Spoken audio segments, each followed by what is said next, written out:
Hello and welcome back to my channel. Today we'll be reviewing the Rado Captain Cook 42mm model.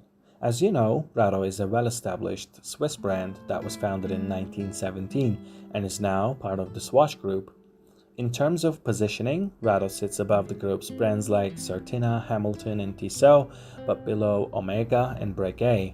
It is considered part of the group's mid-range segment alongside Longines and Union Glashütte. Rado named this watch after the famous British sailor and explorer Captain Cook. The original version of this watch was introduced in 1962 with a 37mm case. You can see it on the screen now. In 2017, the watch was relaunched with more modern and advanced materials and features.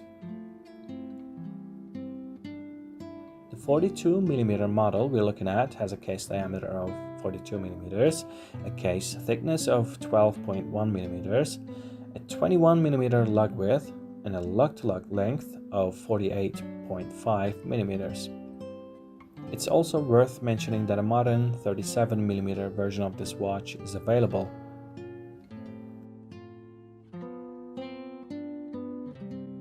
The packaging of this watch is quite rich, partly due to the strap set, which is sold as an additional option and which we'll cover later.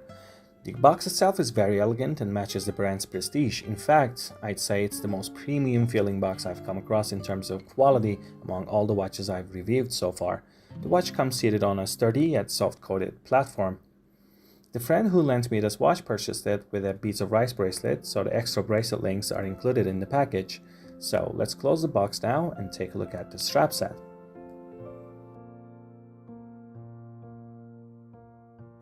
When you open the accessory set, the smell of leather immediately greets you. It comes in a brown leather pouch. Rado deserves praise here because, as some Swiss brands have announced that they will ship watches in cardboard boxes in the near future for the nature, Rado has gone the extra mile by sending even their straps in a leather pouch. Oris, for instance, could take inspiration from this. Inside the pouch, there's an additional cardboard package that contains important items, which we'll get to later. As you can see on the right, there's a leather strap, and in the center, a NATO strap. Both are in different shades of green. I must highlight the pouch itself. It exudes quality with its stitching, feeling, and softness. It shows Rado's attention to detail and reflects the watch's relatively high price. Frankly, you wouldn't expect anything less. The package feels incredibly premium. It's soft to touch.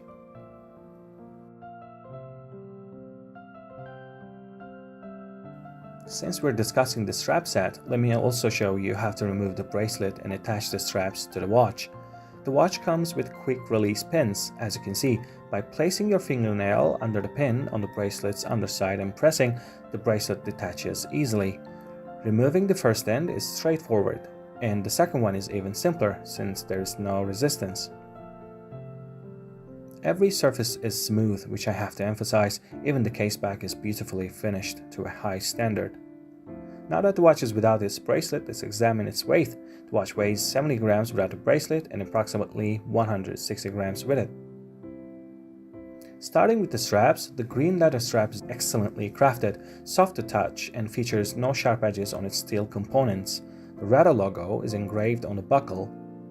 Similarly, NATO strap is also soft to touch, and its steel elements are crafted with great precision. Even the tiniest details carry Rado's anchor insignia.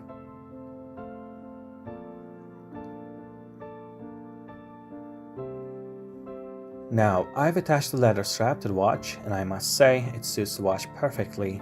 It's an olive green strap, and as it catches the light from different angles, you'll notice its unique textures. I have to mention that the stitching is beautifully and neatly done, complementing the watch very well. The buckle is also of excellent craftsmanship, and as you can see, there's a special mechanism here. Just like I explained when introducing the Rado Voyager model, Rado continues the tradition by saying, don't put the watch directly on your wrist. When needed, use this slider mechanism to adjust the strap for your wrist. This prevents the excess leather from sticking out and ensures a better fit.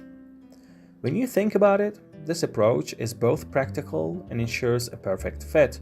Rado has put a lot of thought into this detail, and I must say the leather strap suits this watch incredibly well, although it's a diving watch. Attaching the NATO strap requires a pin, which is why I set aside this part of the pouch. The package includes a pair of quick release pins that can be easily inserted into the watch case and attach the NATO strap between the lugs.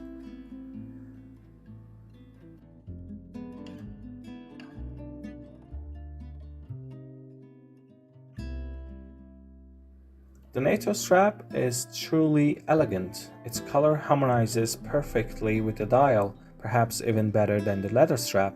Personally, I think NATO straps are an excellent match for dive watches and should definitely be considered. You don't have to buy the original strap, of course, but you could at least consider getting a third-party NATO strap for this watch. To showcase the watch under different lighting conditions, I turned on the TV in the background, playing something random. This way, you can see how the light from the TV reflects on the watch dial. The watch features a domed sapphire crystal with a dual-layer anti-reflective coating. As you can see, the dial looks exceptionally elegant under various lighting conditions. The dial is designed to slope upwards from the edges to the center, giving it a unique dimensionality that's not typical of standard dials. When you give the watch a gentle shake, you'll notice the Rado anchor, a signature of the watch brand, moving inside. While this anchor is now a purely cosmetic element, in older Rado models, it would stop moving when the watch needed servicing.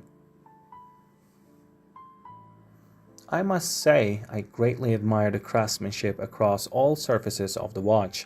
The polished and brushed finishes are seamlessly executed. The coin edge bezel is smooth, finely machined, and polished on the inside.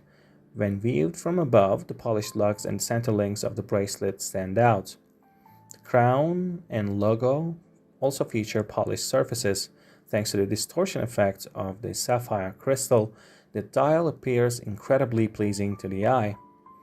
The white printed indices give the watch a sporty vibe, while the metallic satin brushed minute track enhances its overall aesthetic.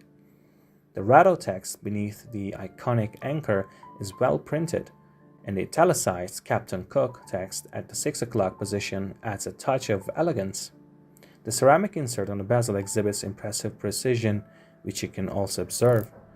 The coin edge bezel design produces sharp and crisp sound.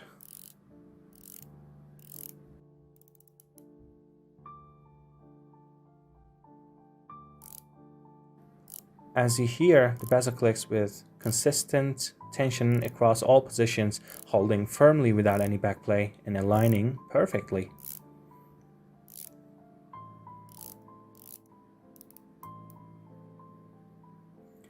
In my opinion, the bracelet is Captain Cook's second strongest feature.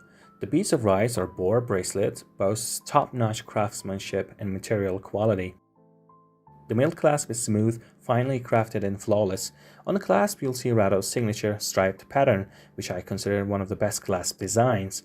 Despite being thin, the clasp feels robust. However, the bracelet lacks micro-adjustment holes, which is the trade-off for its slim profile. The clasp operates with side buttons and offers a high-quality feel during both opening and locking actions. One of the aspects I appreciate about the bracelet is its articulation. It moves smoothly and silently, providing great comfort. When viewed from the sides, you can see that the links are solid, including the solid end links that connect to the case. On the case back, you'll find Rado's signature engraving of 3 seahorses and stars, which I think look fantastic. The engraving also displays the 200-meter water resistance rating. The watch's screw-down crown and Rado's reputation as a serious watch brand ensure reliability in terms of water resistance as well. Now let's check the Lume performance. After charging the watch with an artificial light source and turning off the lights, the Lume glows brightly at first, maintaining good legibility for about 2 minutes before gradually fading. However, I must criticize the lack of a Lume pip on the bezel or a lumed arrow marker at the 12 o'clock position. At this price point, expecting a full Lume bezel wouldn't be greedy at all. I see it as a missed opportunity on Rado's part.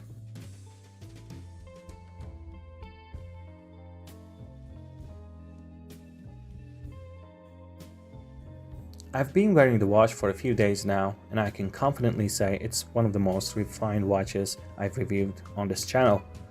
The watch is priced at €2,000, approximately $2,200 US.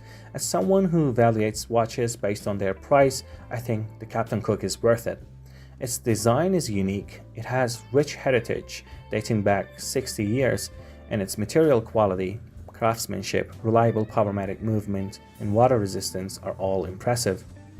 Speaking of the movement, the Powermatic 80 used in Rado watches is free of plastic components and provides an 80-hour power reserve. In my 3 accuracy tests, the watch deviated by less than 5 seconds per day, which is excellent for timekeeping. Although the case diameter is 42mm, the watch feels and looks more like a 40mm watch due to its compact design. The dial, case, and proportions make this watch highly appealing. For comparison, my wrist is approximately 18 centimeters or 7 inches. In my opinion, this is one of the most handsome watches you can buy in this price range. Its relatively unique design makes it a great conversation starter as well. To wrap up, the Rado Captain Cook left a great impression on me. Aside from 1 or 2 minor shortcomings I mentioned earlier, I've tried to keep this video concise and engaging. If you'd like me to create more English content or want to support my work, please consider leaving a comment, like the video, and subscribing to my channel. Until next time, take care.